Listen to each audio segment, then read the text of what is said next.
Una de las cosas que nadie quiere hablar, y menos con el involucrado, es cuando el dueño del negocio pasa a ser el problema. Que muchas personas piensan que la mayoría de los problemas de una empresa son todos financieros. Todos los problemas que uno ve en números son reflejos de algo que no tenía nada que ver con números. Mira, muchas veces crecer de alguna manera es empezar a morir. Pero eso no significa crecer a tontas y a locas. Durante más de 25 años, Manuel Baumann ha entrado cuando una empresa aún parece estar bien. CEO, directorios, decisiones límite. Y el problema no es el mercado.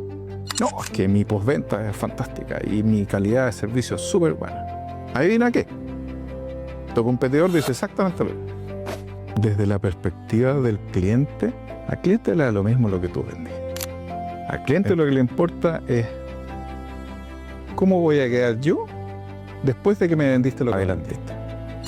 ¿Cuál crees tú que van a ser las empresas que sobrevivan o que mueran?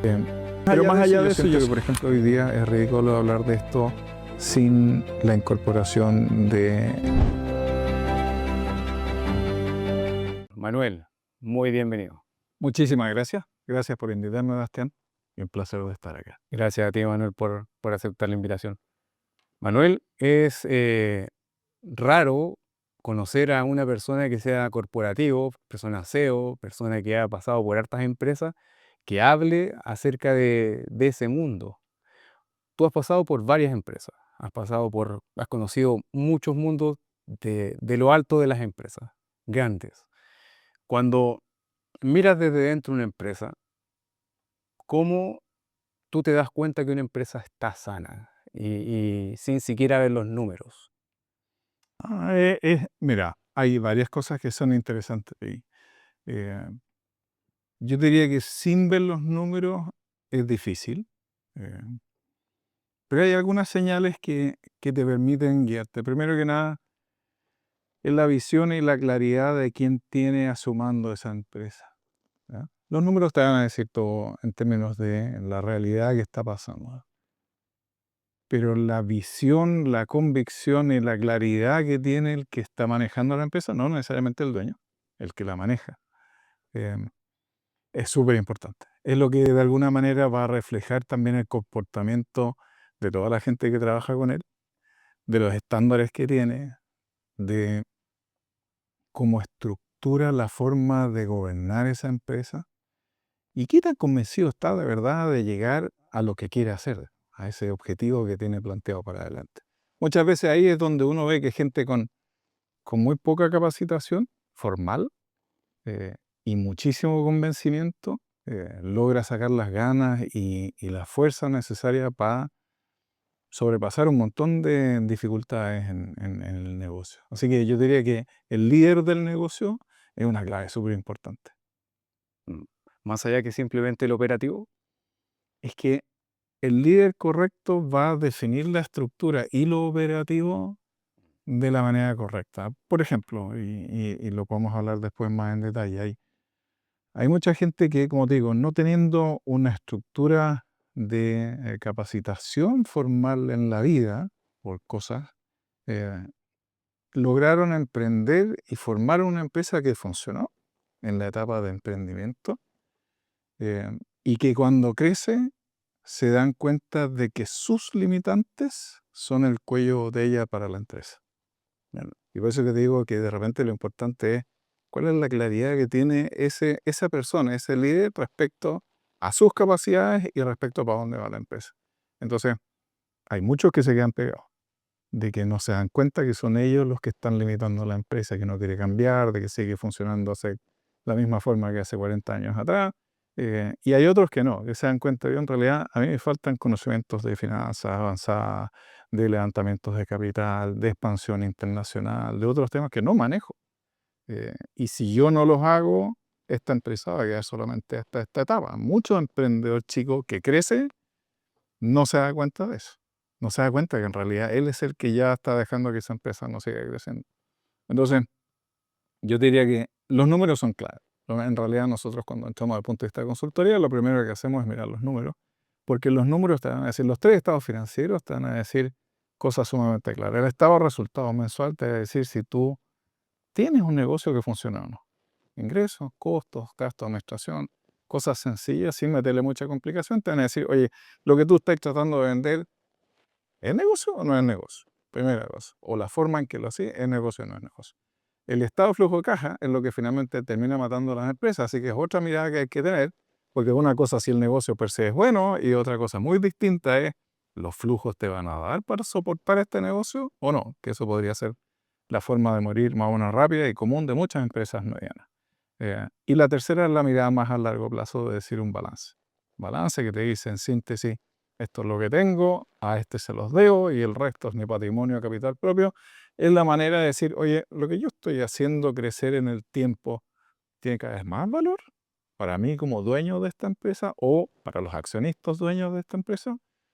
O en realidad estoy comiéndome el valor de los propietarios a costas de crecer en ventas, participación u otros factores. Entonces, cuando uno tiene miradas de decir, ¿sabes qué? Yo quiero emprender, no por ego, sino que en realidad yo pienso que me estoy metiendo en un nicho de mercado que es interesante, que en 5 años más va a venir una compañía mexicana y me va a sacar a billetazos de aquí.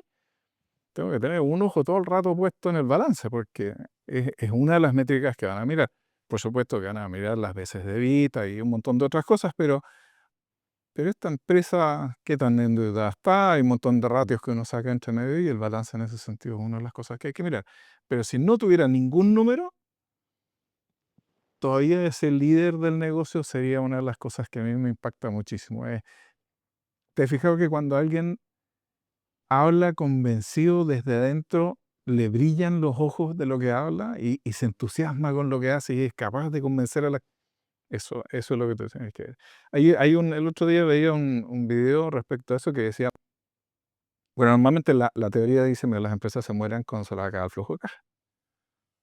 Y hay un gallo que decía, en realidad, las empresas se mueren cuando a ese dueño o líder se le acabaron las ganas. Porque incluso las que no tienen flujo de caja, van y pelean y renegocian. Pero cuando al dueño se le acabaron las ganas o la motivación de ese negocio, no hay que hacer. Así que por eso que yo diría que ese es uno de los factores clave en la mirada de esa empresa nueva. Sí, cierto. ¿Mm? Me hace mucho sentido también, pero me hace ruido que muchas personas piensan que la mayoría de los problemas de una empresa son todos financieros, o la gran mayoría son financieros. Yo diría, ¿Hay algún aún lejos problema de que hacer. está disfrazado de números? Que, Yo diría que al revés. Yo diría que todos los problemas que uno ve en números son reflejo de algo que no tiene nada que ver con números. Mira, muchas veces clientes llegan a nosotros y nos dicen, oye, es que necesito vender más. Teniendo la sensación de decir, oye, en realidad mi grupo de ventas, arréglame las ventas. Y cuando uno empieza a escarbar un poquitito, uno se da cuenta de que en realidad hay un tema de el mercado cambió y tú no ajustaste tu modelo de negocio. Nada que ver con la venta. Tu propuesta de valor era útil hace 25 años atrás, pero hoy día no corresponde al cliente que hay hoy día. Nada que ver con la fuerza de venta. Ellos están sufriendo las consecuencias de eso. Tú lideraste esta empresa cuando recién nació y ahora resulta que vende 5 millones de dólares y tú no tenés la estructura de capacitación para tener gente adecuada en cada uno de estos cargos y por ende tener un gerente de administración y finanzas que es de hace 50 años atrás y tampoco no tuvo educación, ¿no es cierto?, financiera y por ende no está adecuado a los tiempos hoy día. Nadie habla de inteligencia artificial, nadie habla de automatización de procesos. O sea, hay un montón de cosas que está afectando a este grupo de ventas que no tienen nada que ver con ventas, po, ¿cachai? Entonces yo diría que la mayoría de los números son reflejos de eso. Entonces uno dice, por ejemplo, baja rentabilidad, arréglame mi rentabilidad. Claro, uno arregla la rentabilidad vendiendo más y costando menos, ¿no es cierto? Es la forma más básica. ¿Pero dónde? O sea, si yo hago un análisis de venta, como lo hacemos frecuentemente, un análisis de rotación de inventario o de análisis ABC de inventario, tú te das cuenta que la mayoría de las empresas tienen cientos o miles de SKUs que están de más, que no tienen nada de rotación, o al revés, peor todavía, cientos de SKU que tienen rentabilidades negativas incluso. O sea, cada unidad que vendes es un hoyo más en tu negocio. Entonces, ¿cómo no están mirando eso? Bueno, esos son reflejos de gente que está administrando un negocio que de alguna manera no reúne las características necesarias para estar haciéndolo en ese minuto. Entonces, los números son reflejos de lo que de verdad está pasando en la empresa, ¿no? Si tú tuvieras un gerente de finanzas que viene, por decirte algo, viene del JP Morgan Chase en Estados Unidos, bueno, estaría mirando esos KPI, esos SKU, estaría mirando esos números para administrar el negocio. Pero si yo le pongo arriba a alguien que en algún minuto era, por decirte algo, no sé, como jefe de un taller de autos y que le fue súper bien, que es un logro increíble, él no sabe de análisis a veces de inventario, ni de la matriz RACI de responsabilidades, ni de otras herramientas que uno puede usar para hacer eso. Entonces, los números son reflejo de los líderes que tienen, no al revés. Suscribirte nos ayuda muchísimo más de lo que crees. No es solamente un número que crece, es tu ayuda directa a que podamos seguir invitando a personas influyentes. Así que si es que aún no lo has hecho, hazlo. Y si ya lo hiciste, muchísimas gracias. Desde tu mirada internacional, ¿hay algún problema que se repita entre las empresas independientes del país, independientes de la industria? Sí. Y diría, la gran mayoría de los problemas, sobre todo en emprendimientos, son exactamente los mismos. Primero es pensar que porque tu negocio alzó el vuelo, ahí se va a quedar y va a seguir en esa misma senda. No dándote cuenta de que el mercado alrededor tuyo cambia y por el otro lado tenéis cientos de otros competidores que también están tratando de comerse el mismo pastel, digamos, y que tú no podéis quedarte fijo. Es decir, no reaccionar a los cambios del entorno es una cosa que encuentro súper común. La segunda es la resistencia del fundador a cambiar. Súper común también. Oye, pero si esto lo vengo haciendo 40 años y siempre ha funcionado así. Clásico, en todos lados lo vemos.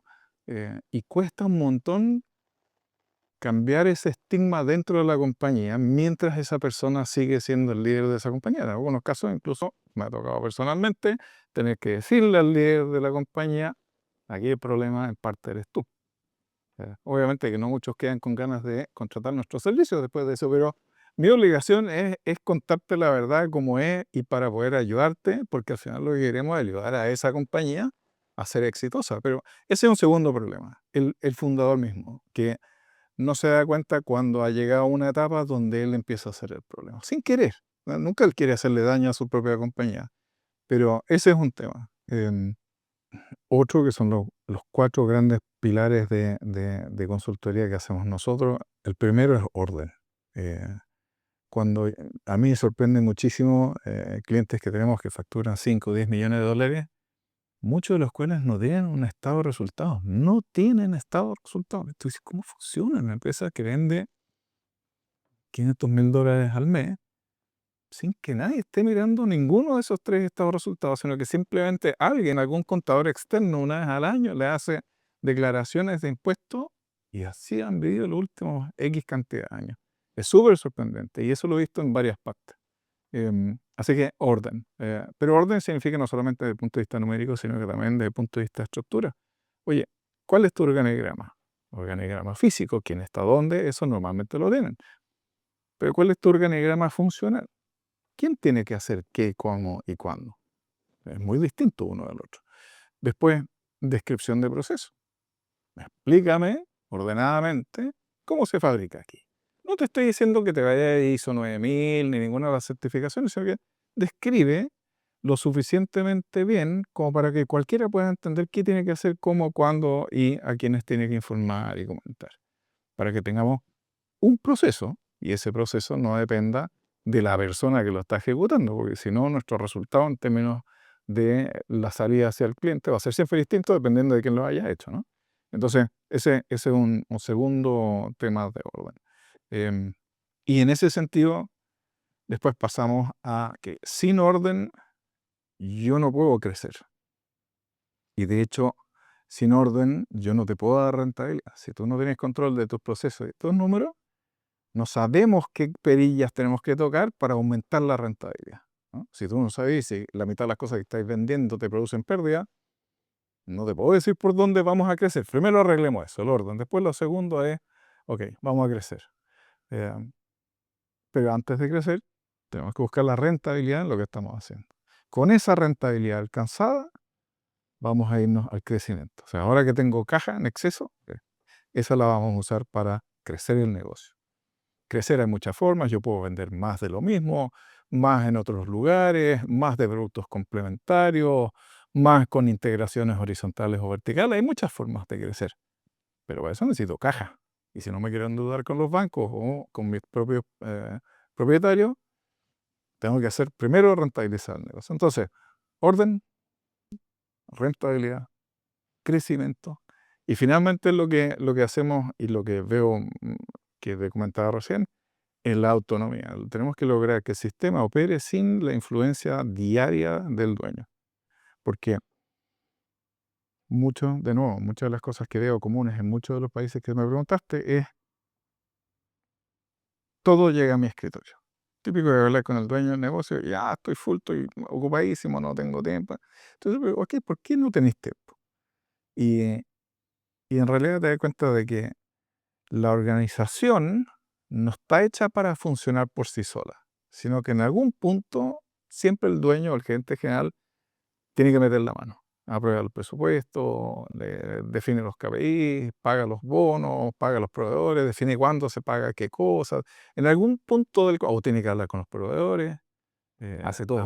Entonces en algún lugar hace un pedazo de todo y todos los procesos terminan en él en algún punto. ¿Ya? El gerente de finanzas no paga la nómina, así que no tiene el visto bueno de él. Y todas esas son cosas que son importantes cuando erais 5 personas, o cuando eran 3 personas, donde cada uno hacía 10 funciones. Pero muchas veces se mantiene como hábito para el futuro y ahora son 500 personas y yo sigo firmando la nómina. Entonces, de verdad es necesario firmarla todos los días y eso es algo que tú deberías controlar, cada uno de los sueldos, por qué se pagó. O en realidad uno pudiera instalar procesos y sistemas donde tú digas, "Es que a mí quiero que a mi escritorio me lleguen lo que se salga de la norma. Yo voy a establecer una cierta cantidad de KPI que me permite definir de que si es que ese proceso está dentro de estos límites, está ok, que siga su curso, no quiero saber de eso. Y si sale de esos límites para arriba o para abajo, tiene que llegar inmediatamente a mi escritorio. Entonces yo me dedico a administrar excepciones, que es muy distinto al negocio. Y eso permite que en realidad tú como dueño del negocio hagas la parte más clave de cualquier negocio, que para mí son dos cosas. Lo primero, el CEO, ¿no es cierto?, son las siglas para Chief Executive Officer. Y ese es el encargado ejecutivo máximo de una compañía. Pero hay un amigo que decía, no, eso está mal. Ese gallo es el Chief Emotions Officer. ¿Por qué? Porque la emoción que él impregna al negocio influye directamente a todo el mundo para abajo. Jefe llegó mala onda ese día, todos están nerviosos. ¿Qué pasó? Van a echar a gente, van a Eso es celebrar eso. Entonces, cuando el jefe llega contento y con, nos fue bien ayer y todo, impregna todo eso también para abajo. La primera situación al tiro pone a todo el mundo intranquilo y todos empiezan a rumorear y empiezan a buscar, es que ¿por qué? No, es que seguro que habló con este. Pero entonces la emoción de este tipo, de este líder, es trascendental. Y el segundo gran trabajo que tiene el líder son los grandes pasos de ese negocio. Oye, ¿qué vamos a hacer? Hay que internacionalizar. O hay que ir a comprarnos a mi competidor. O vamos a levantar capital para hacer este plan de expansión. No estás controlando la nota de pedido del vendedor que está sentado en alguna sucursal. Ese ya dejó de ser su trabajo. Pero hay muchos que les cuesta hacer esa transición, ¿no? Entonces, como te digo, ese es otro fenómeno que yo veo bien, bien común.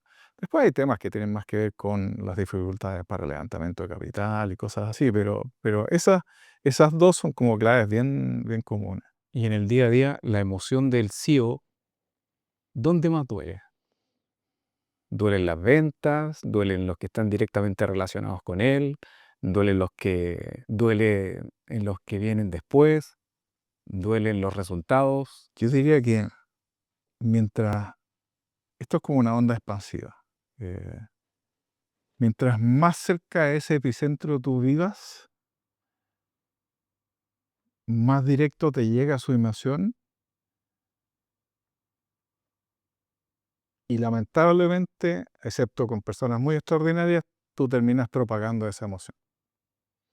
Porque si tú eres, no sé, tú eres gerente comercial en una empresa que factura, no sé, $500 millones. Y el CEO de verdad ese día en las reuniones era un maldito y las presentaciones estaban malas y todo era asqueroso y ustedes no saben nada y así. Tú sales de esa reunión no solamente deprimido, porque tú sientes que obviamente tú pusiste todo tu empeño y ahora no solamente no es reconocido, sino que además de eso hay un problema grave, sino que te vas intranquilo. Y si tú estás intranquilo, ¿cuál es la posibilidad que tú tomes definiciones de tu parte del trabajo tranquilo? Ninguna. Justamente vas a ir sobre segura. Entonces vas a tratar de hacer pocas cosas, más conservador, vas a estar pensando todo el rato en la reunión con el jefe, que, quizás la tiene contigo y quizás es hora de buscar otros horizontes, ¿entendí? Genera una secuencia de cosas. Entonces, mientras más cerca de ese epicentro uno está, más te afecta, siento yo. O sea, después el resto de la organización sufre los coletazos de eso, digamos. Pero directamente afectados son los que están cercanos a ese núcleo. Y ahí es súper importante la transparencia y la buena comunicación con ese grupo de personas. Piensa tú que pasamos más de la mitad de nuestras vidas en la oficina. Si uno ya sea como empleado, como emprendedor, como empresario, uno pasa más de la mitad, muchas veces 3/4 partes de una vida, uno las pasa ahí. Eh, y no hay nada peor que siento yo que estar trabajando entre un grupo de personas desconfiadas, desleales, que no se respetan. eh, yo no quisiera estar ahí. Yo soy de los que en algún minuto pido mi salida o me voy, ¿no? Porque yo no sé cuánto tiempo más voy a vivir y no quisiera necesariamente vivir mis últimos 2 o 3 días, digamos, así. Puede ser que me cueste un poco de plata o me cueste un poco de posibilidades para el futuro, pero la vida es una, digamos, es una sola. Y muchas veces uno tiene que aguantar, eso no significa que cada vez que te levantes la voz tú tenés que renunciar, digamos. Eh, esas discrepancias tienen que haber, absolutamente, porque como dueño y líder de un negocio, uno trata de poner a su cargo a gente que son especialistas y que van a defender su área de negocio.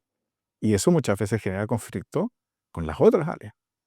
Si yo soy gerente de finanzas, a mí me están pagando por la rentabilidad de esta compañía, más que nada por administrar costos y gastos y financiamiento, yo soy antagonista del de venta, porque yo quiero traer la menor cantidad de inventario posible al menor costo posible, mientras que el de venta lo único que quiere es tener todo el inventario posible y gastar todo lo que sea en marketing.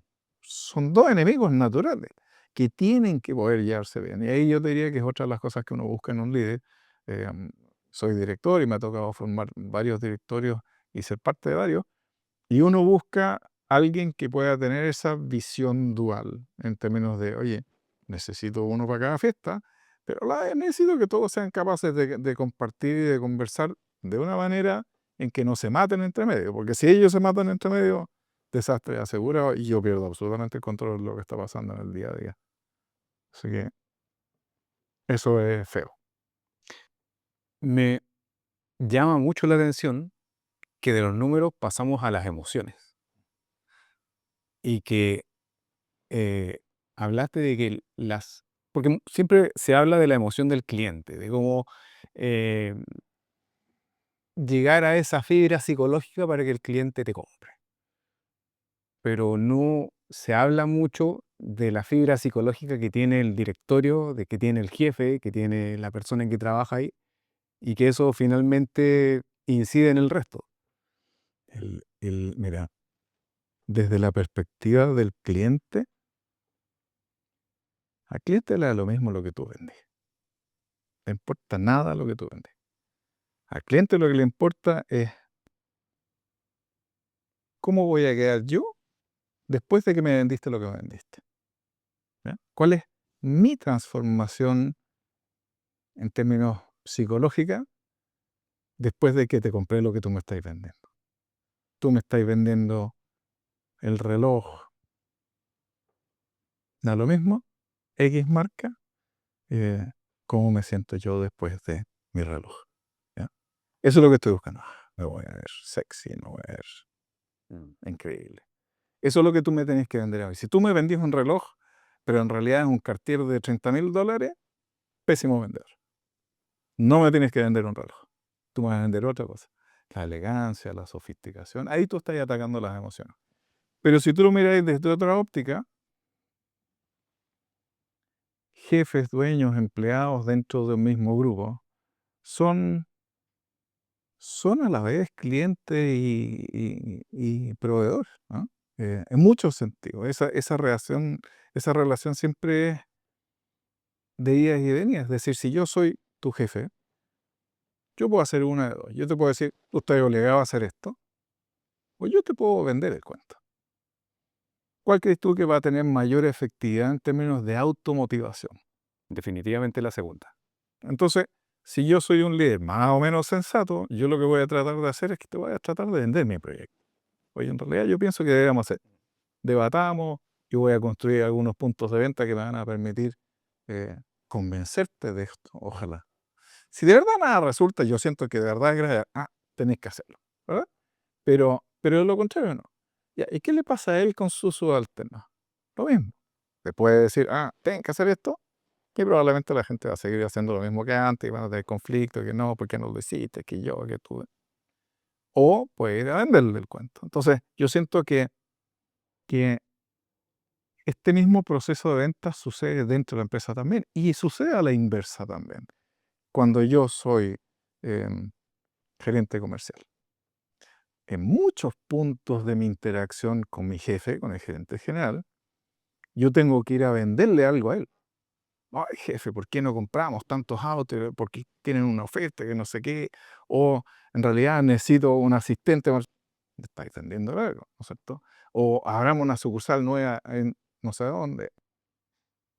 Tú estás haciendo en primera instancia, tratando de convencer a tu jefe que gaste plata en algo que tú estás convencido de que debería hacerse, pero tienes que convencerlo.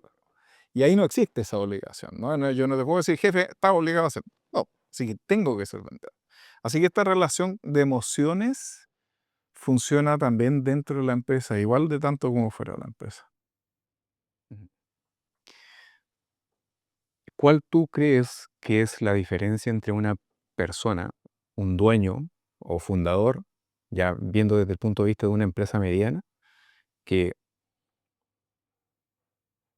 tú sabes, lo ves y sabes que va a escalar, a uno que tú ves que está atrapado en el día a día, más allá de los números? Yo diría que hay un par de factores. Como digo, el primero es el poder en su mirada, esa autoconvicción de decir, yo sé que esto lo voy a lograr. No es un tema de cómo ni cuándo, sino que estoy absolutamente convencido y esto es lo que se va a hacer y tiene clarísimo lo que va a hacer y cómo lo va a hacer. Esa es la primera cosa, que uno siente incluso esa transmisión de energía en algunas de las gentes con las que uno habla. He tenido la suerte de hablar con grandes empresarios y trabajar para otros grandes empresarios también. Y uno siente esa vibra, uno siente cuando esa persona sabe que se va a hacer, no está en duda. De hecho, si uno ve incluso algunos presidentes que todos conocemos, crean su propia realidad virtual. Eh, Hablan de cosas que ni siquiera existen, pero como si fueran verdad. Y es parte de este profundo convencimiento de, no sé si se llama manifestación o lo que tú quieras llamarlo, pero va a pasar. Y yo sé que va a pasar, yo ya lo estoy viendo que pasó. Así, eso es una de las cosas que es súper fundamental. Y la segunda es muchas veces saber su posición en ese juego y reconocer sus limitantes en este juego. Yo he conocido, de nuevo, grandes personas con las cuales he trabajado que en algún punto dicen, yo no sé suficiente de esto, pero sí sé que como no lo sé, tengo que traerme al mejor que sepa hacer esto. Y salen a buscar a esa persona. Y se rodean de gente que son fantásticos en cada una de sus áreas. No porque sean mejor que ellos, sino que porque reconocen que ellos tienen ciertas debilidades en ciertas áreas y no les interesa ni siquiera tener que subsanar esas debilidades. No es su función. Su función, como te decía, es tener esta visión, esta claridad, este poder de convencimiento hacer que las cosas pasen eh, y contratar a la mejor gente para las tareas específicas de cada uno. Saben poner los legos en su lugar, digamos. Y saben que si ellos no son los mejores, hay alguien que sí lo sea. Y probablemente sea cosa de motivación o de dinero para conseguirlo, pero hay alguien que es mucho mejor que yo para eso. Ese reconocer es lo que yo te diría que diferencia en buena medida a grandes empresarios de no tan grandes empresarios. Les permite dar un crecimiento de ya empresa mediana a yo me tengo que echar para atrás, voy a formar un directorio, me voy a traer a la gente más increíble para ese directorio, contratemos un gerente general, ese gerente general que contrata a la gente que tenga que contratar, y yo voy a mirar esto de afuera. Todavía sigo teniendo el mando final de lo que pase o lo que no pase, pero sé que yo no tengo todas las herramientas para jugar ese juego. Y esa separación muchas veces le pega un salto a la empresa entera. Increíble, Es así. increíble. Ahora, yendo al otro extremo, hablamos de crecimiento, pero ¿qué pasa cuando tal vez el crecimiento no es tan bueno? Parar, quedarse no estancado, pero sí parar el crecimiento. ¿Es parte de una estrategia o siempre hay que buscar el crecimiento? Mira, bien en síntesis, no crecer es empezar a morir. Porque a la larga, alguien en tu mercado sí está creciendo. Y en algún minuto te van a alcanzar. Así que no crecer, de alguna manera, es empezar a morir. Pero eso no significa crecer a tontas y a locas. ¿Ok? Si la casa no está ordenada, y hablo de orden financiero, hablo de orden de estructura, de la calidad de las personas, los procesos, si eso no está ordenado, crecer lo único que va a hacer es generar un caos y probablemente el final de la compañía. Eh, una de las cosas que vemos bien frecuentemente es justamente eso. Son compañías que han salido de nada, emprendimientos, que les ha ido súper bien y que en algún minuto entran en lo que se llama el Valle de la Muerte, donde de repente se estancaron las ventas, el ritmo de margen empezó a bajar sustancialmente, los gastos siguen siendo los mismos y nada avanza y el flujo de caja se empieza a ir para cualquier lado y se acaba la empresa, ¿no? Porque el principal esfuerzo del emprendimiento al principio para subsistir es vender más. Porque si yo vendo más, me entra más plata, me entra más margen, voy mejor, fantástico. Y en algún minuto a todos se nos alargan los dientes y decimos, ay, si ponemos un localcito aquí, si ponemos un localcito allá, y si contrato 2 vendedores más o 3 vendedores más, eso pasa tradicionalmente, pero nunca le dedicamos ese tiempo y esfuerzo a afirmar la estructura de la compañía en sí, para que esté lista para crecer. Porque una cosa distinta si yo te digo, mira, tú eres un jefe de venta y vas a tener 10 vendedores a tu cargo. A que si yo te digo, tú eres un jefe de venta y vas a tener locales en Uruguay, en Montevideo, en distintas partes del mundo, no tengo ni las características para ser un gerente regional, ni tengo los subgerentes regionales, ni tengo una estructura, ni un RP que me acompañe, ni un CRM que me acompañe, ni tengo procesos, ni KPI, no tengo nada para hacer ese trabajo. Entonces, hacer explotar las ventas, de repente hace implotar el resto del sistema y se acaba. Lo hemos visto varias veces eso. Pero, pero es bien común que el crecimiento sin un sustento de estructura es muy complejo. Hay mucha gente que yo veo empujando muchísimo las ventas, las ventas, las ventas. Y como te decía antes, nunca han hecho un análisis de inventario para decir, oye, de los 1.200 SKU que estoy vendiendo, ¿cuáles de verdad me dejan plata? Y si tú no tenías ese análisis hecho, de repente puedes estar vendiendo muchísimo de cosas que no te generan ni un peso, que lo único que hacen es mueven tu caja. O de qué cosas, peor todavía, que incluso te pueden provocar pérdida. Entonces, crecer por crecer, y ahí es donde yo digo, mira, armemos el orden, armemos la estructura para crecer. Hay un cliente que llegó a nosotros hace 3, 4 meses atrás, muy visionario, joven, que a mí me tiene muy, muy bien impresionado, que nos dijo, mira, eh, tengo un emprendimiento, ha crecido 10x o 100x, no sé, en los últimos 2 o 3 años. eh, y una de las grandes cadenas de retailers me está tentando para empezar a venderles. Y yo sé que si les vendo, van a explotar mis ventas. Pero creo que no estoy listo. Y necesito que ustedes me ayuden a estructurar. Toda la razón. Definitivamente tenía una súper buena intuición porque no tenía muchos datos para haber hecho ese análisis, o por lo menos tenía muchos datos en un segmento de su empresa y ninguno en otro. ¿Ya? Y si hubiera hecho eso hace 3 meses atrás, probablemente hoy día estaría quebrado. Así de radical. Así que tuvo una supervisión, y por eso que te digo, de nuevo, esta gente que te llega, que le brilla el ojo y que saben su posición en este globo terráqueo, vale, no, son partners para mucho rato. Y eso es lo que uno busca en el directorio también.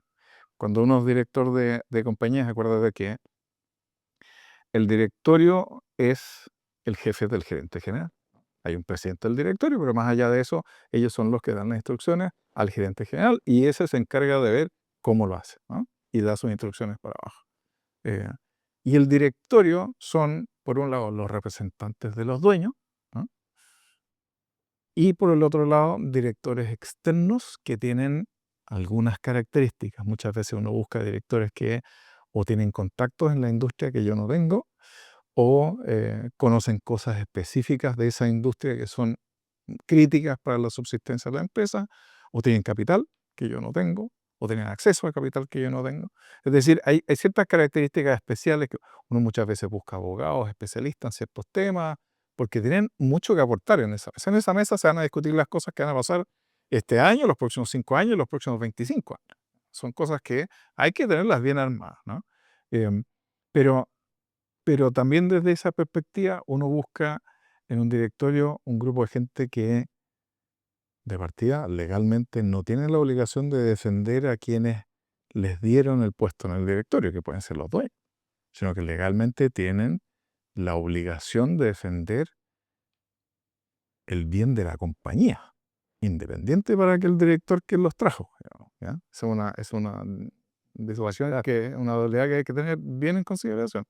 Pero su, su aporte es desde su esquina, ¿no? O sea, si tu expertise es en internacionalización y en algunas cosas, no te metáis mucho en finanzas. Vaya a poder dar tu opinión, por supuesto, pero probablemente tengamos a alguien sentado en la mesa que levanta capital, que viene de alguna fintech, que conoce el mundo de las finanzas específicas. Y ese probablemente vamos a escucharlo más a él cuando haya que hablar de esos temas.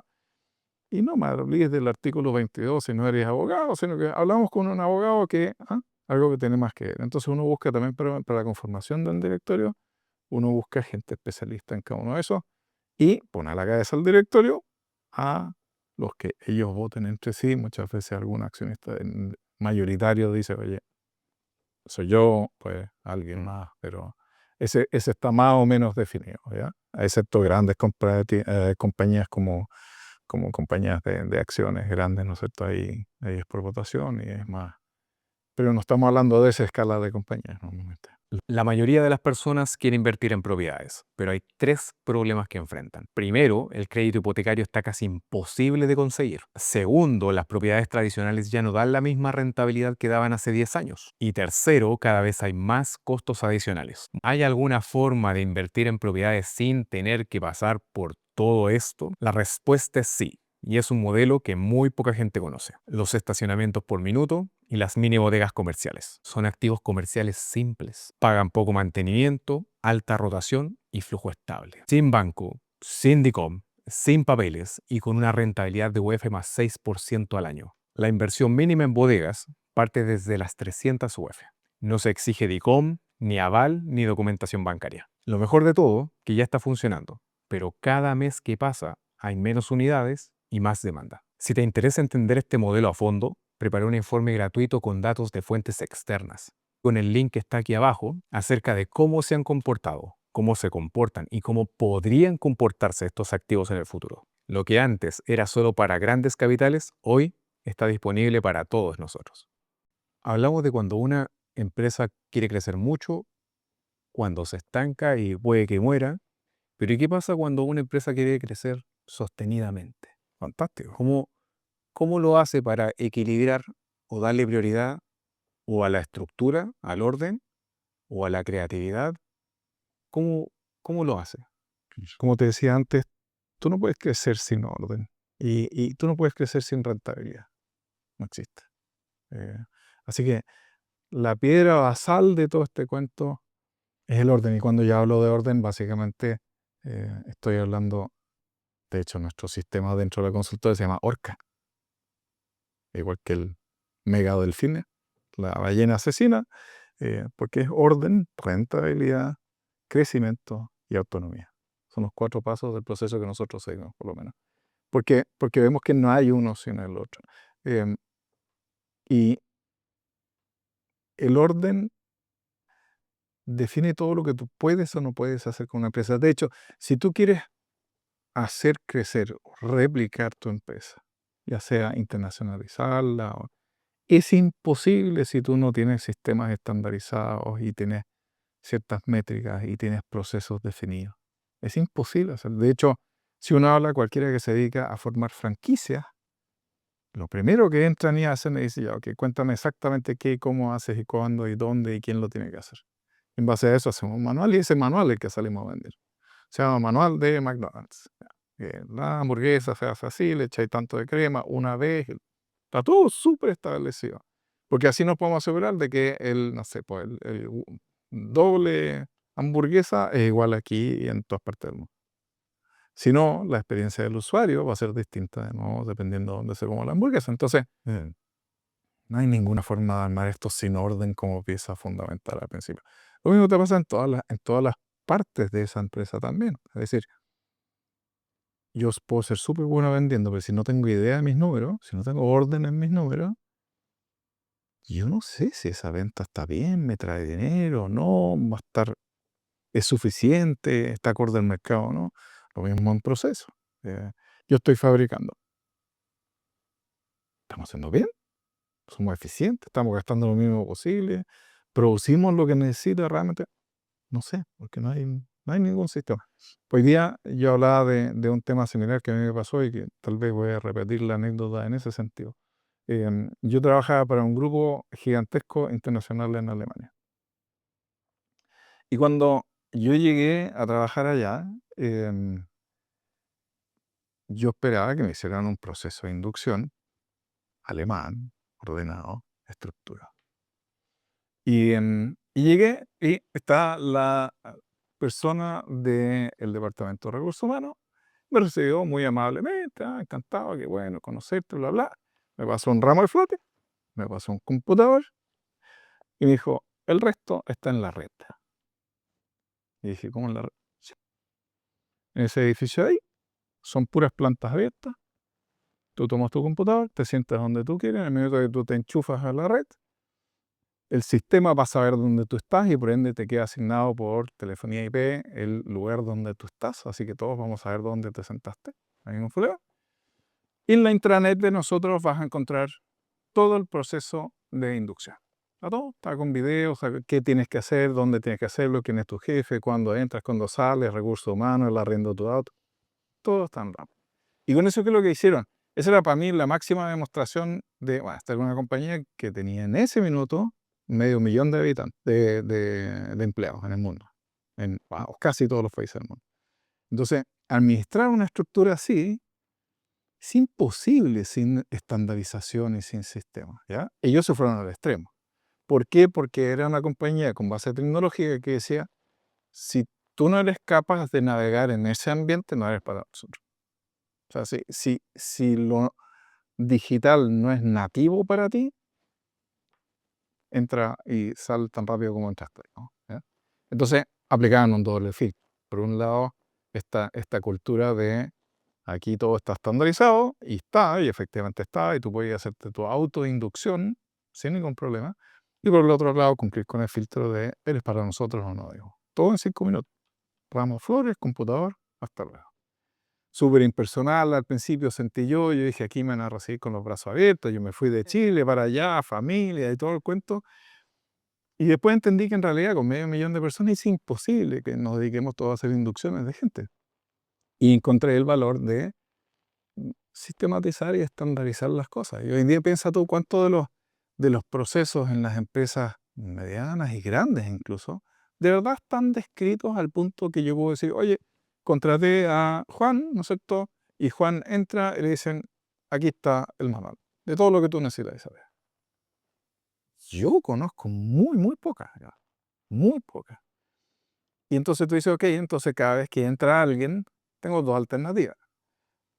O que cada una de esas personas actúe de una manera distinta, o que su jefe directo pase los próximos 3 meses explicándole qué es lo que tiene que hacer y cómo hacerlo, y todas las secretarias y asistentes al mundo alrededor tienen que ayudarle a esta persona. Entonces, cada uno que entró le bajó la eficiencia en 15% a 80 personas más. Entonces, esta estandarización también te sirve para otro gran tema, que es cuando yo como dueño de un negocio, o dueño de un área incluso, establezco cuáles son mis objetivos. Mi función de ahí para adelante es cómo yo alineo a la estructura a mi objetivo. Yo tengo que vender 5.000 millones. Ok, perfecto. Y tengo una idea de cómo quiero hacerlo, ¿no es cierto? Si yo tengo que obligar a mi gente a hacerlo, es un trabajo interminable. Andar todo el día con el látigo encima, desagradable, interminable, desastroso para todos. Entonces, ¿qué es lo que tengo que hacer? Tengo que explicarle bien qué es lo que tenemos que hacer, cómo yo quiero que lo hagamos, y de ahí poner KPI, ¿no es cierto? Indicadores de rendimiento que me permitan hacer de que si ellos llegan a mi meta, pues les llega algún tipo de reconocimiento. Puede ser económico o no económico, da lo mismo, pero de alguna manera se les reconoce. Y eso es lo que tienen que salir a buscar, y uno como líder tiene que entender de que cada persona tiene otro sistema de motivación. Muchas veces algunos querrán un viaje, otro quiere 2 días libres en la casa para ir a dejar a los niños al colegio, otro quiere $2.000, da lo mismo. Cada uno tiene lo suyo, y tratar de inventar un sistema para todo el mundo es nefasto porque no da resultados. Pero esa es otra parte de mi trabajo, ¿no? Cómo yo hago que el sistema entero se alinee a mí. Y la estandarización, y con eso vuelvo al ciclo, me ayuda a definir cuál es el estándar que yo quiero, ¿ya? Esta estandarización dice, tú entraste, Bastián, entraste en la empresa, bienvenido, te queremos mucho y así queremos que funcione. Cuando tengamos una conversación de evaluación de personal a los 3 meses, 6 meses, un año, y se va a decir, Bastián, todo esto lo hiciste bien y todo esto lo tenemos que mejorar. Y ese delta no es aleatorio, ese delta es porque aquí salía que así es como queremos que tú actúes, estaba definido. Y mira, en la página 48 sale. No es que tú tengas que inventar, ni que yo estoy inventando ahora mi evaluación de ti de hace 3 meses atrás, no. Esto es lo que me digo. Entonces, nos juntamos con ese manual de procedimiento. Yo te dije que yo quería que produjera así, así, así. Estos son mis estándares de fabricación y no estamos tan cerca. Ok, pero los dos tenemos claras las reglas, ¿me entendí? Entonces, nuevamente hay un gran valor en documentar y estandarizar ciertos procesos. No solamente porque la inducción es más fácil y muchísimo más rápida y infinitamente más económica, sino que porque mis procesos de evaluación que van posterior a eso son objetivos. No dependen de que si yo ese día me levanté bien o mal. En esta misma empresa nos juntábamos una vez cada 6 meses y había una evaluación 360 grados. ¿Qué es decir? Mi jefe me evaluaba a mí, yo evaluaba a mi jefe, y todos mis compañeros me evaluaban a mí también, y yo evaluaba a mis compañeros, ¿ya? Entonces, esa evaluación tenía un protocolo, tenía un estándar, y luego de esa evaluación uno dejaba por escrito cuáles iban a ser los pasos para mejorar aquellas cosas que eran débiles. Y ese documento se archivaba en la carpeta personal, ¿no es cierto? Y cuando venía la negociación de sueldo, déjame sacar el papelito y veamos. Si todo estaba en un 100%, bacán, si no, mejoremos, esperemos un poco. Pero había un documento, había un procedimiento, había una forma objetiva de medir este resultado, ¿no? Y uno podía estar de acuerdo con esa evaluación o no, y uno podía dejar sus comentarios y demás, y eso se guardaba en el departamento de personas, y esos eran los guardianes de esta información, ¿no? Pero, pero ese es otro gran valor de esta estandarización, ¿no? O sea que no solamente en la producción y en tus procesos, pasa con un proceso de venta. ¿Cuántas veces te ha pasado que entras en un concesionario de auto y depende que si te atendió Juanita o si te atendió Pedrillo, si te ofrecen un precio o el otro, o con financiamiento o sin financiamiento, o con crédito o con la compra inteligente o sin la compra? Entonces, mi experiencia en ese lugar depende del tipo que me atendió. Y a la larga el problema de eso es que entonces ese concesionario, esa empresa, no se caracteriza por nada. Pero a mí me pasa cuando los emprendedores, muchas veces me tocan pasar, o emprendedores, o incluso con gente que mentoreo, me dicen, no, es que y yo le digo, ok, ¿por qué yo debiera comprarte a ti? Explícame por qué tú vas a hacer un libro, qué sé yo, ¿por qué yo debería comprarte a ti y no al libro del vecino? No, es que mi postventa es fantástica y mi calidad de servicio es súper buena. ¿Adivina qué? Tu competidor dice exactamente lo mismo. Entonces, Se está volviendo commodity. cuando todos dicen el mismo argumento, el cliente no le queda ninguna otra opción que elegir por precio, que es lo que uno no quiere, que es el cuadrante en el cual uno dice, "No, ojalá no quiero pelear ahí porque esa es una pelea más o menos perdida". Entonces, de nuevo, trata de encontrar, desde el punto de vista de ventas, un protocolo de ventas que te haga especial, que te haga diferente de los demás, pero que sí sea igual para todos. Da lo mismo si están sentados en una sucursal, en otra, en otro país o acá. Eso te va a permitir que la compañía sea vista como, esta compañía es especial. No solamente una sucursal o la otra, ¿no? Hay algunas marcas que hacen eso súper bien, y algunas marcas que te dan. Mira, tú vas a las estaciones de bencina, no nombrar nombres aquí, pero muchas estaciones de bencina, tú llegas, lo primero que el tipo hace, se presenta, bienvenido a X lugar, ¿no es cierto? Y empieza el ofrecimiento de las cosas. Y eso hace 10 años en Chile no existía. Era vergonzoso tener que alguien que te viniera. Era raro. Yo soy un poquito más viejo que tú, pero era muy extraño para alguien que dijera, hola, yo soy Manuel. Este es el estándar. Si tú hoy día fueras a echar benzina en algún lugar y no te dicen eso, algo faltó. Es como que el estándar subió en ese sentido. Y esos son protocolos, son cosas que se capacitan, se miden, se definen y se valoran. Yo creo que sin duda que los jefes de estaciones de servicio están pendientes de que si esa persona saludó como correspondía o no, te ofreció la limpieza del vidrio o lo que sea, ¿no es cierto?, los otros servicios que tienen ahí al lado. Eso es parte de un protocolo, no es casualidad. Y eso hace que una compañía se destaque respecto a otra. Ahora, cuando todos asumen el mismo estándar, bueno, empezamos a comprarnos marcas de café en Colombia, empezamos a comprarnos estaciones de cargas eléctricas, empezamos a hacer otras cosas para ser especiales, ¿no?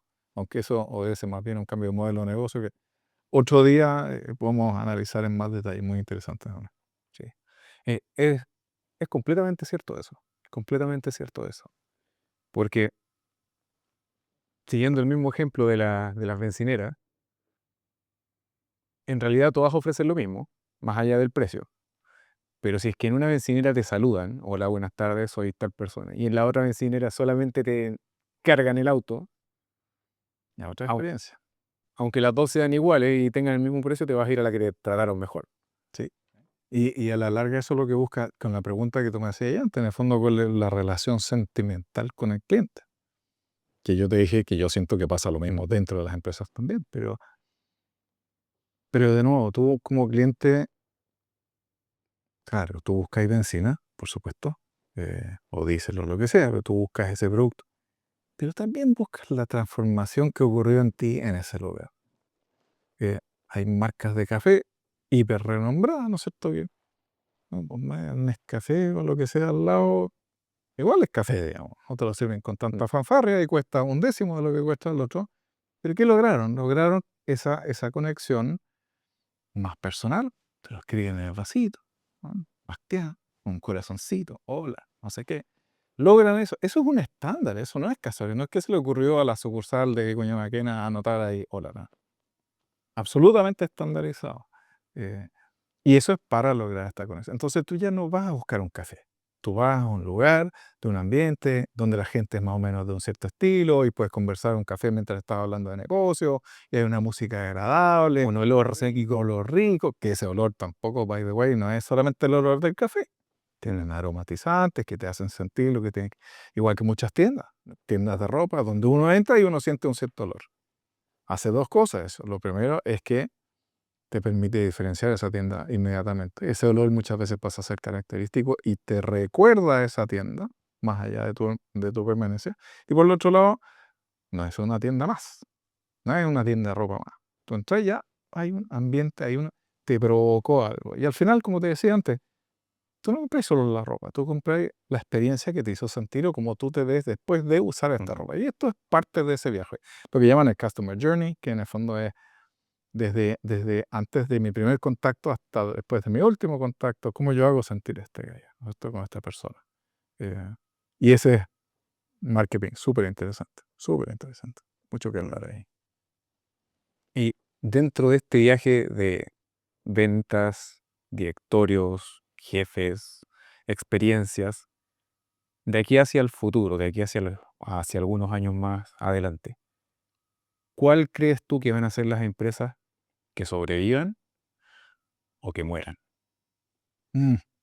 Hay, creo que entiendo para dónde va la pregunta, pero se repite un poco con lo anterior. Yo diría, en primera instancia, estas características del líder son cruciales. Este líder clarísimo, clarísimo en lo que quiere y clarísimo en su posición de esa estructura. Esa es una cosa. Segundo, orden en esta estructura para poder rentabilizarse, crecer y finalmente ser autónoma de este líder. Para que este líder de verdad pueda estar viviendo en las Bahamas y el negocio siga funcionando igual. Que eso es el sueño final de muchos de estos emprendedores. Pero más allá de eso, yo siento que, por ejemplo, hoy día es ridículo hablar de esto sin la incorporación del concepto de inteligencia artificial, por ejemplo. Eh, yo recuerdo bien, y de nuevo aquí voy a delatar un poco mi edad, pero yo empecé a trabajar en una época donde eh, salí de la universidad, entré en la empresa, entré en una empresa norteamericana de informática y había internet. Y decía, ¿esto para qué? ¿Qué podrías llegar a hacer con esto? ¿Para qué? No, para buscar cosas. ¿Qué buscar? O sea, ni siquiera estaba en más fantástico de los sueños de alguien poder pensar de que esto iba a ser una herramienta de todos los días en el celular y cualquier cosa hoy día está conectada a internet. Eso no estaba ni en los pensamientos en ese minuto, pero ese fue un salto cuántico como el que yo hoy día veo que ya pasó y ya está pasando con la inteligencia artificial. Es decir, la inteligencia artificial tiene una serie de riesgos, para mi gusto, pero tiene un montón de bondades. Y es como que hoy día alguien se riera de ti por haber googleado algo. ¿Ah? Hace un tiempo atrás, tú sabes máquinas de escribir para hacer tu reporte, si estaba malo, romperlo y volver a hacerlo. Eh, y si necesitas información, ir a la librería, a la biblioteca, buscar el libro. ¿Ah? Así estudiamos nosotros. Eh, en algún minuto decían, eso lo googleaste. Era como un feo casi. Hoy, Estás engañando. claro, hoy existe la misma percepción cuando te dicen, pero eso lo sacaste con inteligencia. Está bien, no solamente está bien, está excelente, porque si tú no lo estás haciendo, te apuesto que el 90% de tus competidores sí lo están haciendo. Y si ellos logran hacer el trabajo 10 veces más rápido que tú, y tú no te estás sumando a esa carrera, adivina lo que te va a pasar. Tú vas a necesitar 10 veces más gente que él para hacer el mismo trabajo, o 10 veces más tiempo. Entonces, hablar de estos componentes comunes de empresas que van al futuro sin hablar de inteligencia artificial, siento que es medio banal. Eso va a ser un componente clave. Hay una segunda métrica de eso, una segunda patita de eso que a mí me gusta mucho, que es la automatización de procesos. Hoy día todavía hay muchos procesos que son manuales o semi-manuales. Piensa tú cuántas llegó la guía de despacho y un señor que tiene que revisarla y chequear no sé qué cosas y anotarlo en otro papel y pasarlo a una planilla Excel. Todo eso hoy día con Make, Zapier, NHN y cuántas integraciones hay, es absolutamente innecesario. No solamente innecesario, sino que eso induce más posibilidad de error que hacerlo con cualquiera de estas automatizaciones. Si esa persona ese día se levantó con el pie izquierdo y no sé, un número de serie que tiene 12 números, se equivocó en uno, tú puedes haber perdido cientos de SKUs, digamos, y eso no va a pasar con una automatización.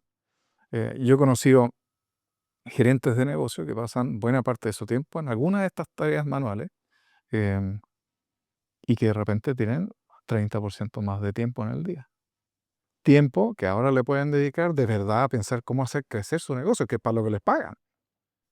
En vez de, oye, chequear la factura y chequear no sé qué, y hacer cosas relativamente manuales. Entonces, hay un amplio espectro de aplicaciones hoy y que yo siento que hay una gran oportunidad de negocios ahí además, eh, de ofrecer estos sistemas de automatización de cosas que hoy día son manuales o semi-manuales. Muchas. Piensa tú cuántas fábricas hay que viajan papeles de un lado para otro. Hay gente cuyos empleos muchas veces depende de eso. Van a tener que reconvertirse, no van a perder su empleo si es que lo ven a tiempo, ¿no es cierto? Y logran reconvertirse en otras cosas. Hoy día incluso, mira, dentro de mis emprendimientos está SkyQuest, que es una compañía que provee servicios de drones para distintas industrias y también de topografía y otras cosas. Yo comencé esa compañía no teniendo idea ni cómo se escribía aerofotogrametría, ni para qué servía, ni qué eran imágenes multiespectrales, ni termográficas, ni para qué sirven, ni nada. Eh, pero adivina qué, hoy día todo ese conocimiento está libre, gratis, disponible desde YouTube hasta un montón de otros lados. Entonces, de nuevo, si de verdad estás convencido que lo tuyo es la aerofotogrametría, vas a encontrar los recursos, el tiempo y las ganas para meterte a investigar y aprender lo suficiente para saber del cuento. Y si no, no. Eh, entonces, esta claridad del visionario, del líder del equipo, claridad en términos del objetivo de la compañía, de cómo hacerlo, o qué es lo que quiere más o menos, y de su propia posición dentro de este engrane, en términos de poder decir, oye, yo ya no soy el mejor para esto, hay gente mejor, y poder apartarse y tomar otros roles, que no significa que se vaya para la casa, digamos, renunciado, sino que al revés, tiene que tomar un rol distinto. Eso sigue siendo la clave para mí de los negocios que subsisten y los que no. Eh, pero además de eso tienen que haber el orden, por un lado, y algunas de las cosas, como por ejemplo automatización de procesos, inteligencia artificial, son cosas sin duda. Otro de los componentes que encuentro fascinante en términos de análisis es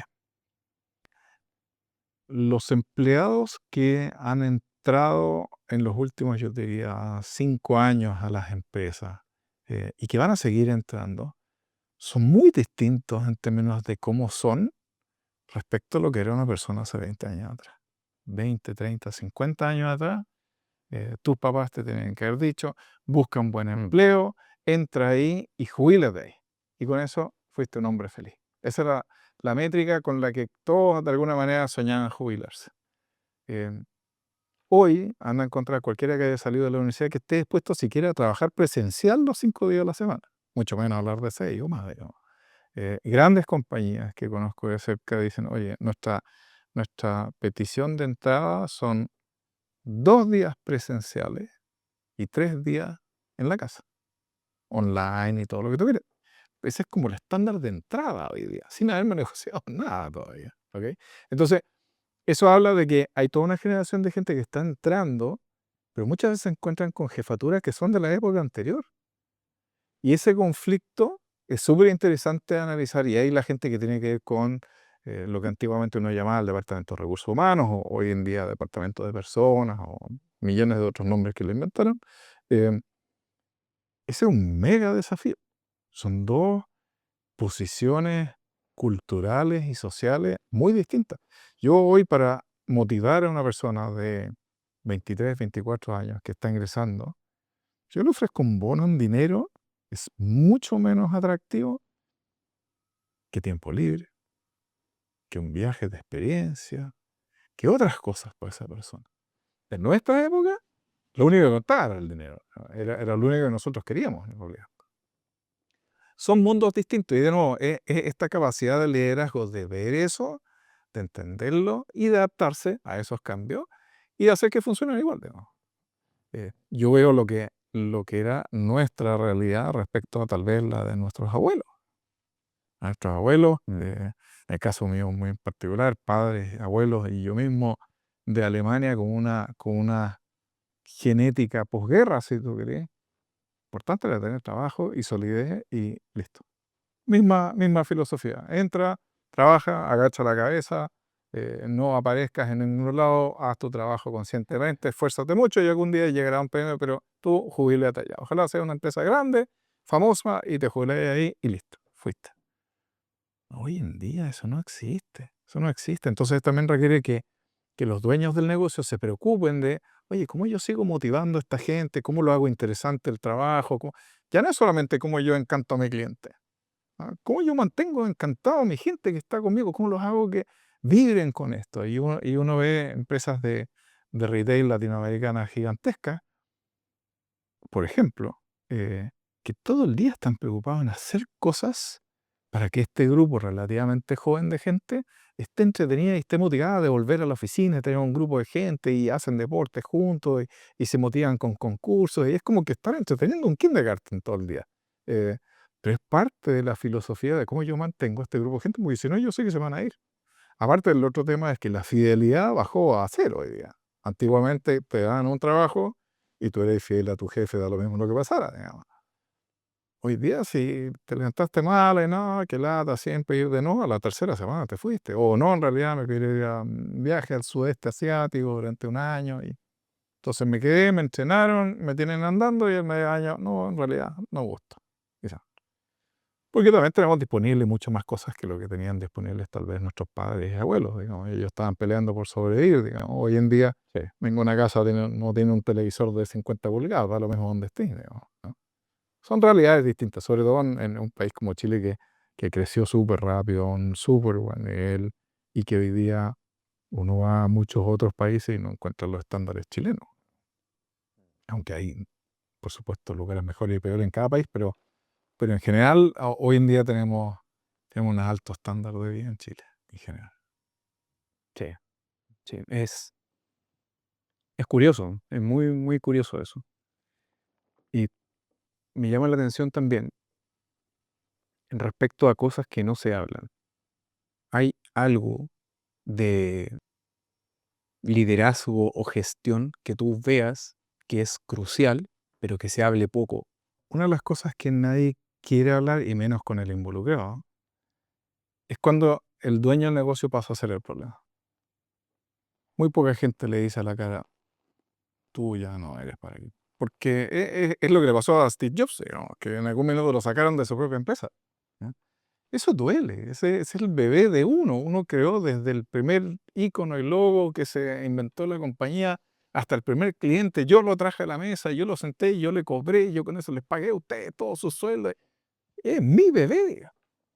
Eh, y yo siento que esa conversación no es abierta, sí es oculta, sí se conversa entre todos, menos con el afectado. Em, y no tenerla es un daño súper grande. Esa es una gran conversación que yo siento que falta. La otra grande, que también me ha tocado ver en muchos de los clientes nuestros, son conversaciones familiares. Muchas veces con la mejor de las intenciones, el emprendedor termina metiendo a su familia en el cuento. Voy a meter a mi hijo, voy a meter a mi hija, ¿no es cierto?, para que me ayude con esto, con lo otro. Y eso se perpetúa en el tiempo y después el hijo ya lleva 20 años en el negocio, nunca se educó en nada, pero ahí está, gerente comercial de la empresa, ¿no es cierto? Y la hija, que al principio estaba ayudando, o la señora que estaba ayudando en la caja, hoy día tiene 82 años y sigue en la caja. No cacha ni cómo operar el Redbank, ni nada, pero está en la caja, a cargo de la caja, porque la señora... Entonces son estructuras que de alguna manera funcionan, pero o muy complicadas o de manera absolutamente anquilosada respecto a los tiempos hoy día, que podrían ser muchísimo más eficientes si lo saca la familia. Y la conversación es dura de nuevo, porque es mi bebé. ¿Cómo yo voy a salir de? Y por el otro lado, para el dueño del negocio, yo no le puedo decir a mi nuera que la despido. ¿Ah? Entonces hay una transición que uno tiene que hacer y uno genera este tipo de conversaciones abiertamente, son largas, un proceso bien largo hasta lograr convencer a los dueños de que es necesario un cambio en ese sentido. Pero lo que uno hace es que uno les ofrece un plan de salida. ¿Ya? Y no es salida total del negocio, sino que en realidad lo que uno debe hacer, si uno mira cuál es mi óptimo, saquemos a toda la familia. Ese es el óptimo. Te lo digo el tiro de mi experiencia que he tenido harta en estos negocios. La primera es, saquémoslo todo y constituyamos un consejo familiar. Ese consejo familiar para armar un directorio. constituido por gente profesional. Porque si yo meto a mi mamá que estaba en la caja, en el directorio, va a ser el mismo fiasco, pero a mayor nivel, digamos. Así que no.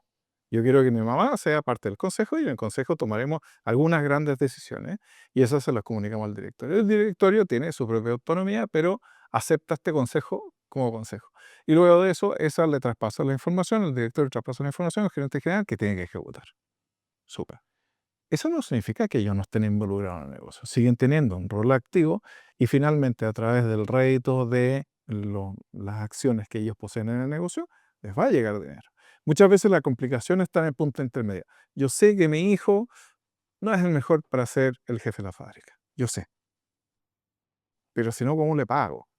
Yo sé que tiene 3 hijos, él y una señora, y si yo no le pagara, yo no sé cómo sobrevive, y me da pena, y eso es normal, es súper normal, y pasa todo el rato, y lo vemos infinita cantidad de veces. Entonces, el tema es, ok, para la empresa muchas veces es menos dañino, mira lo que te digo, sacarlo y pagarle igual, que pagarle eso por estar adentro. Porque él no tiene las competencias necesariamente para ser bueno en eso. Y el daño que él está produciendo a la estructura es mucho más caro que el sueldo que le va a pagar por no hacer nada. Incluso si no hiciera nada. ¿Ya? Normalmente lo que uno hace es que uno mira cuáles son las características que él tiene donde sí es bueno. No, es que le gusta el diseño y él... Perfecto. Entonces creemos dentro del departamento de marketing algo que él sí puede hacer sin estar directamente involucrado. Porque en cualquier minuto donde yo pongo a alguien de los dueños en una posición de subalterno, es un subalterno más. No es el subgerente de arquitectura. Es el dueño.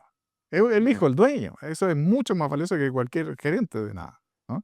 Entonces, ponerlos en la estructura complica todo muchísimo. Yo he conocido grandes empresarios que han usado a la vez el gorro de, oye, yo soy dueño de esto, soy CEO de esto y a la vez soy gerente de un área determinada. Incluso subgerente de un área determinada. Duró menos que nada. Porque toda la estructura le hace caso al dueño, digamos. Da lo mismo cuántos gerentes tenga él de ahí para arriba, ¿no? Entonces, si tú me preguntas, la filosofía más limpia, ojalá saquémosla todos, démosle una función en este consejo familiar que no está directamente involucrado en la función. Y pongamos en las funciones que tenemos que poner a gente buena, calificada y especializada en su trabajo. Eso va a rendir muchísimo más fruto que lo que hay que pagarles a ellos por no estar en la operación. Temazo. Empresas familiares es un tema que me encanta, pero es un gran tema. Me, me, me explotó la cabeza cuando dijiste, es más barato pagarle y que no haga nada, a pagarle y que haga algo. Sí. Muchas veces es cierto. También he participado, debo ser justo, he participado de empresas familiares donde los dueños tenían muy claro este fenómeno. Y tanto desde el punto de vista del consejo familiar como desde el punto de vista del directorio, abrían la puerta a la participación de familiares.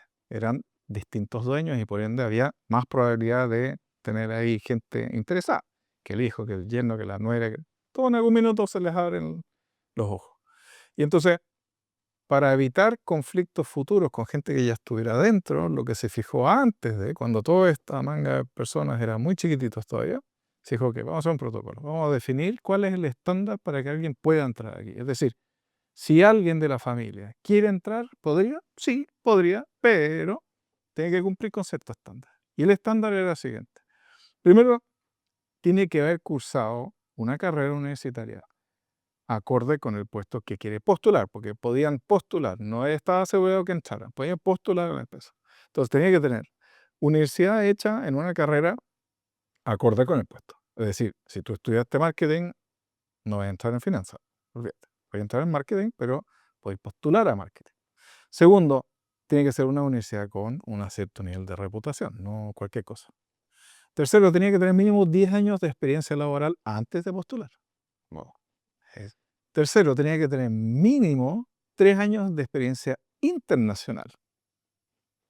Y además de eso, tenía que tener un posgrado acorde con lo que quería estudiar, hecho en el exterior. Entonces tú decís, mira, si cumple con esos 5 criterios, Ya, es decir, tan idiota ya no es, dentro. por un lado, y por el otro lado, de verdad, es muy probable que sí le aporte a la organización, ¿no? Entonces, en algún minuto, los que están involucrados en estas ganas de participar, tienen claro, oye, aquí está el filtro, digamos, si cumplí, este es el camino que tienes que hacer. Si tú tienes 14 años y quieres meterte aquí, this is the way, diría Mandalorian, digamos. Este es el camino que hay que hacer, ¿no? Y, y eso le evita un montón de problemas a la familia y a los jerarcas de esa familia. Porque una vez que están adentro y empiezan a ver esos conflictos, es un desastre. Sacarlo es drama, de verdad es drama, porque tú, dueño y a la vez papá del hijo que es gerente comercial, No solamente involucra una relación laboral, comercial, involucra. tus cenas de los domingos Sí. son desastres. Es que no vendiste suficiente, es que tú no. No, olvídate. Yo no hablo mucho de eso, pero he visto familias que definitivamente no tienen una relación como la que uno se esperaría, dado eso. Y al final tú decís como dueño, bueno, ¿qué quiero yo? ¿Quiero tener una empresa que venda mucho? ¿O me gusta mi familia y quiero mis hijos y en realidad cuando yo me muera igual me voy a ir sin plata, así que me encantaría que todos mis hijos estuvieran ¿no es cierto?, en el lugar donde yo me voy a morir y que todos me quieran, me digan papá? ¿Eso es más importante o lo otro? Hay de los dos, he conocido a empresarios de los dos. Yo soy más de la segunda tendencia. Yo prefiero que da lo mismo cuánta plata haya o no haya, que eso además cambia en la vida del emprendedor todo el rato. eh, la familia es como lo único de verdad, que no es tuyo, pero es lo único que vas a tener de alguna forma para siempre. Tu familia es todo. Tú en realidad el negocio lo haces para la familia, no al revés. Entonces no hace ningún sentido empezar a tener peleas por el negocio si lo que tú en realidad quieres es el bien para tu familia. Es como digo, es un tema que me da para mucho rato, sí, es increíble. Es increíble porque muchas veces nos encerramos en los números y en crecer, pero te das cuenta que al final, aunque quieras separarlo, no se separa. No se puede. Aunque quieras separarlo, no se separa. Siempre tu trabajo y tus actividades, en lo que hagas, seas emprendedor, seas trabajador, siempre se van a ligar con tu familia. Así es, por eso que es mejor que no estén tan juntitos, digamos, esos dos temas. Yo conozco empresarios, buenos empresarios, que trabajan con sus esposas, y yo digo, ¿cómo al final del día, digamos, llegas de vuelta a la casa cuando tienes conflictos que van a pasar? Porque la empresa está de alguna manera predestinada a tener ciertos conflictos. Y no sé cómo, pero hay gente que de verdad lo logra, muchos años. Hay matrimonios que tienen juntos, pero son casos súper excepcionales. Súper excepcionales. Mm. ¿No?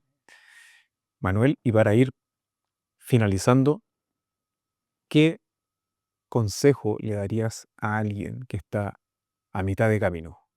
No está empezando, pero ya ha recorrido bastante y ve que está topando en algo, hay algo que lo frena. Más allá de todo lo que hemos hablado del orden, de todo lo que hemos conversado.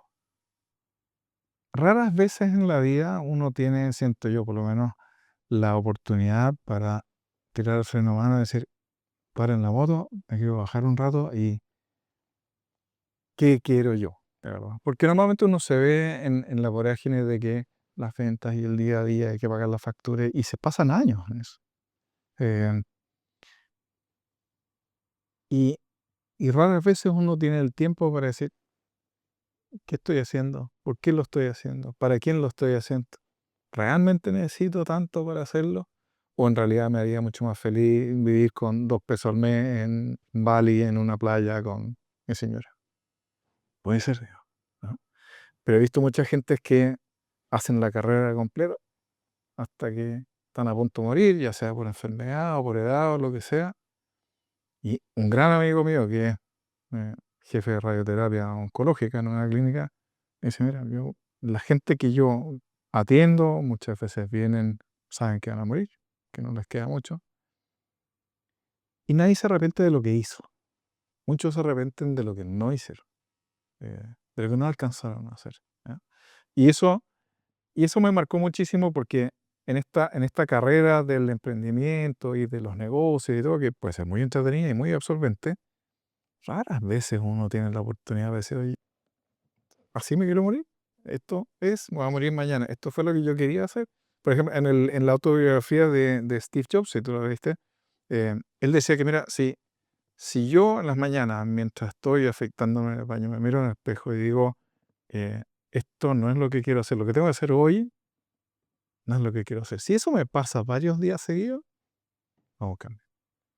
Si yo siento de verdad varias semanas de nuevo tengo que ir a Apple y de nuevo tengo que ir a pelear con él, si eso me pasa varias semanas, borro todo y todo, hasta luego y hago totalmente Pixar, a lo mismo.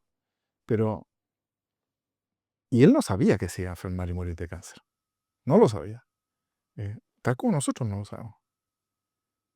Y él tomó esa decisión mucho antes de saber siquiera que tenía cáncer. Entonces yo siento que nosotros que todavía tenemos la oportunidad, gracias a Dios, de poder estar sanos y de poder estar en nuestros cabales y no enfermos en muchos sentidos, vale la pena de repente pegarse una pausa y decir, ¿qué quiero? ¿Qué de verdad qué quiero? No te estoy diciendo que uno tenga que aspirar a menos, uno puede, pero por lo menos que lo hagamos con el convencimiento de decir, esto es lo que yo quiero y esto es todo lo que yo estoy dispuesto a hacer. El cómo también es importante. Uno puede hacer las cosas bien, uno puede hacer las cosas mal y eso es algo que te acompaña en tu formato como persona el resto de tu día y va a ser parte del legado que tú le vas a dejar a tu familia.